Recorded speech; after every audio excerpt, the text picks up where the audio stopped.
Hello friends, super magic રસોઈમાં મિત્રો હું આપનું સ્વાગત કરું છું. આજે હું કાચી કેરીની લોંજી એટલે કે ચટણીની રેસીપી તમારી સાથે શેર કરું છું મિત્રો.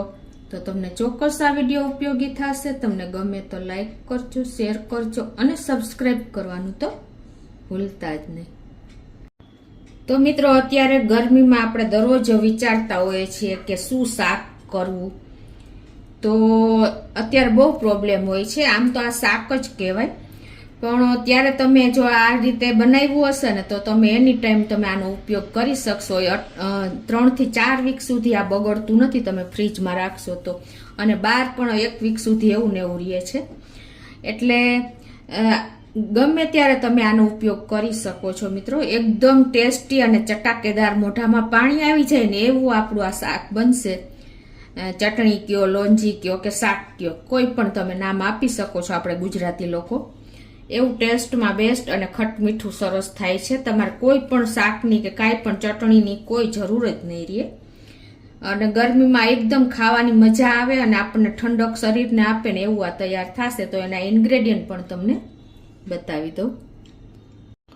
તો એમાં મેં જો અત્યારે કાચી કેરી લીધી છે, આ 1 કિલો છે.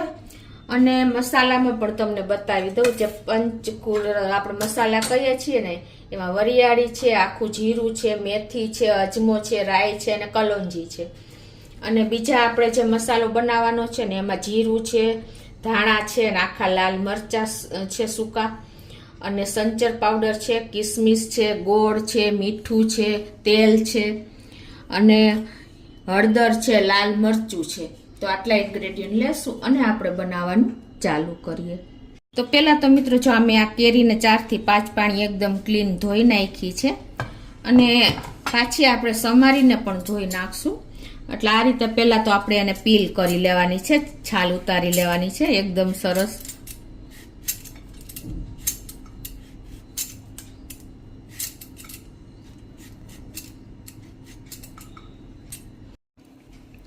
તો આ રીતે જો આપણે બધી છાલ પીલ કરી લીધી છે. હવે એને તમારે આવી રીતે લાંબી ચિપ્સમાં જ સમારવાની છે, અને વચ્ચે જે ગોટલીનો ભાગ હોય ને એ આપણે રિમૂવ કરી દેશું. આ રીતે એકદમ કૂણી કેરી હશે ને તો ગોટલી પણ નાની હશે. હવે તમે એને આ રીતે લાંબી લાંબી ચિપ્સમાં સમારી લેવાની છે આવી રીતે.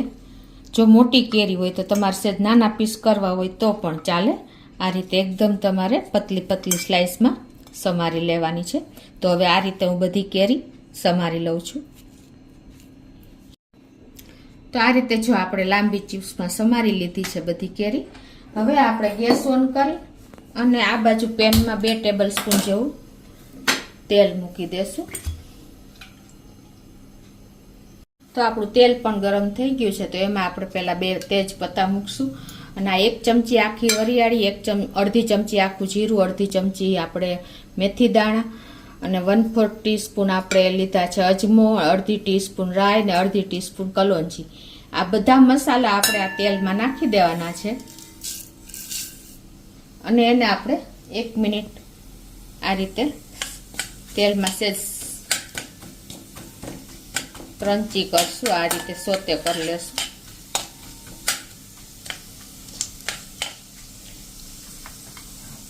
અને આ મસાલા આપણા પ્રકલ થઈ ગયા છે. જુઓ, તમને ખ્યાલ આવી જતો હશે. ગેસની ફ્લેમ અત્યારે સ્લો ટુ મીડિયમ રાખી છે. અને બને ત્યાં સુધી મિત્રો આપણે આ છે ને સ્ટીલના વાસણમાં જ કરવાનું. એલ્યુમિનિયમ કે આપણે લોખંડના વાસણમાં નથી કરવાનું, કેમ કે કેરી ખાટી હોય છે. એટલે આ પણ તમે ખાસ નોટ કરજો. તો આપણા મસાલા પણ પ્રકલ થઈ ગયા છે. તો આપણે જે આ કેરીની ચીપ્સ સમારી છે ને એ બધી આપણે આમાં નાખી દેશું.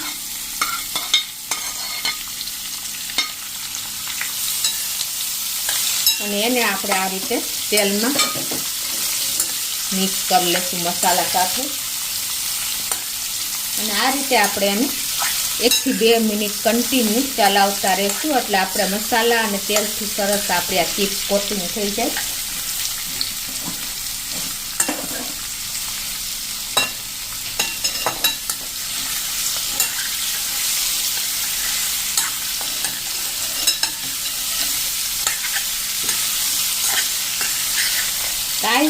તમારે ઉનાળામાં ઘરમાં ન હોય ને તો મિત્રો તમે આ એની ટાઈમ ખાઈ શકો છો. એટલું એકદમ ચટાકેદાર, ખાટું, મીઠું અને મોઢામાં પાણી આવી જાય ને એવું આપણું આ ચટણી કયો, લોંજી કયો કે શાક કયો, બધું આમાં જ આવી જાય. તો હવે જો 1 થી 2 મિનિટ આ રીતે આપણે તેલમાં એને સાંતળી લીધું છે મસાલા સાથે, અને એકદમ સરસ આપણે આ ચિપ્સમાં ફ્લેવર પણ મસાલાની બેસી ગઈ છે. તો આ સ્ટેજે હવે આપણે અડધી ટીસ્પૂન જેવી હળદર નાખી દેશું અને 1 ટીસ્પૂન કાશ્મીરી લાલ મરચું નાખી દેશું અને 1 ટીસ્પૂન જેવું આપણે મીઠું નાખી દેશું. અને હવે આને આપણે આ રીતે મિક્સ કરી લેશું 1 થી 2 મિનિટ.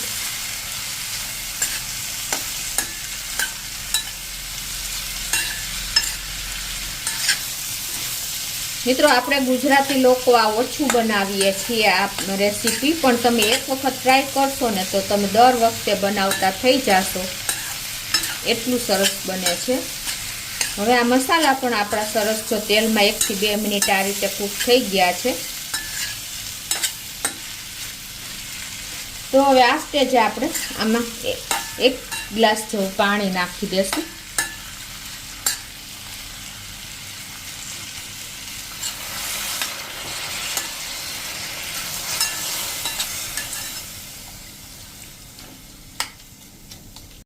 તો આ રીતે જો આપણે પાણી નાખ્યા પછી 1-2 મિનિટ પાણી ઉકળવા દેવાનું છે. અને પછી આપણે હવે જો પાણી પણ સરસ ઉકળી જ ગયું છે, હવે આમાં આપણે 1/4 કપ ગોળ, દેશી ગોળ નાખી દેવાનો છે અને આ રીતે આપણે એને મિક્સ કરી દેવાનું છે.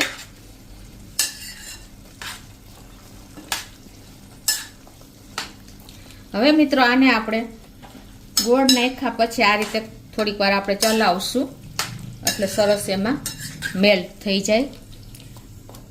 અને હવે આને આપણે ઢાંકીને 5 થી 7 મિનિટ સ્લો ફ્લેમ ઉપર કૂક કરશું. હવે આપણે આ 5 થી 7 મિનિટનો ટાઈમ છે ને ત્યાં આપણે આ મસાલો રોસ્ટ કરી લઈએ. તો એમાં મેં 4 થી 5 સૂકા લાલ મરચાં લીધા છે, 1 ચમચી આખું જીરું લીધું છે અને અડધી ચમચી આખા ધાણા છે. તો એને આપણે ગેસ ઓન કરી અને એક પેનમાં આપણે એને રોસ્ટ કરી લેવાના છે 1 થી 2 મિનિટ, એટલે એની કચાશ સરસ દૂર થઈ જાય અને આપણો મસાલો પણ સરસ રોસ્ટ થઈ જાય. તો આ રીતે આપણે ચલાવતા સ્લો ટુ મીડિયમ ફ્લેમ ઉપર આને રોસ્ટ કરી લેશું. આ 1 થી 2 મિનિટ આપણે આને સ્લો ફ્લેમ ઉપર રોસ્ટ કરી લીધા છે, સ્લો ટુ મીડિયમ ફ્લેમ ઉપર. અને હવે આને આપણે ઠંડુ થોડું થવા દેશું. તો 5 થી 8 મિનિટ થઈ છે અને જુઓ આપણે પાણી પણ બળી જ ગયું છે સરસ, અને આપણી આ ચિપ્સ પણ સરસ કૂક જ થઈ ગઈ હશે. આપણે ચેક પણ કરી લઈએ. આ જેમ ઠંડી થાય ને મિત્રો એમ એકદમ થીક થતી જશે, એટલે તમારે થોડુંક આપણે લિક્વિડ રહે ને એવી રીતે રાખવાની છે, વધારે આપણે ડ્રાય નથી કરી નાખવાની. તો આપણી કેરી પણ જો એકદમ સરસ કૂક થઈ ગઈ છે, જો તમને ખ્યાલ આવી જતો હશે. આ રીતે પ્રેસ કરીશી તો એકદમ જો મેશ થઈ જાય છે. તો હવે આ સ્ટેજે આપણે રેડી જ થઈ ગયું છે. તો હવે આપણે ગેસ બંધ કરી દેશું અને આને સાઈડ ઉપર રાખી દેશું. આ બાજુ આપણે રોસ્ટેડ કરેલો મસાલો પણ ઠંડો જ થઈ ગયો છે, તો એને આપણે એક મિક્સર જારમાં નાખી અને એનો અધકચરો પાવડર કરી લેશું.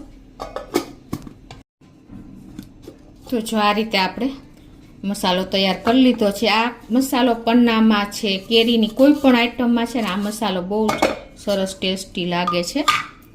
તો હવે આપણે આ અડધી ચમચી મસાલો આમાં નાખી દેશું અને અડધી ચમચી જેવું આપણે સંચર પાવડર પણ નાખી દેશું અને હવે આને આપણે મિક્સ કરી લેશું.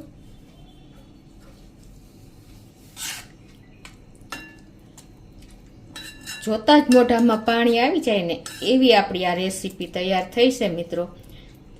આ તમે મેં તમને કીધું એમ 3 થી 4 વીક સુધી ફ્રીજમાં રાખી શકો છો અને બહાર પણ 1 અઠવાડિયા સુધી બગડતી નથી. એવી ને એવી સરસ ટેસ્ટમાં ખટમીઠી લાગે છે. અને હવે આમાં આપણે 2 ટેબલ સ્પૂન જેવી કિસમિસ નાખી દેશું. તમે કાજુ પણ નાખી શકો છો. તો મિત્રો આપણી કાચી કેરીની લોંજી કયો તો ભલે, ચટણી કયો તો ભલે અને શાક કયો તો પણ ભલે, બધું આમાં આવી ગયું. એકદમ ટેસ્ટી, ખાટી, મીઠી ત્રણેયનું બેલેન્સ છે, ખટાશ, ગળાશ અને તીખાશ. તો આપણી ચટણી રેડી છે મિત્રો. તો હવે એને આપણે ઠંડી થાય એટલે આગળ સર્વ કરી દઈએ. તો જો આપણે આ ઠંડુ પણ થઈ ગયું છે. તો હવે આપણે એને સર્વ કરી દઈએ બરણીમાં નાખીને.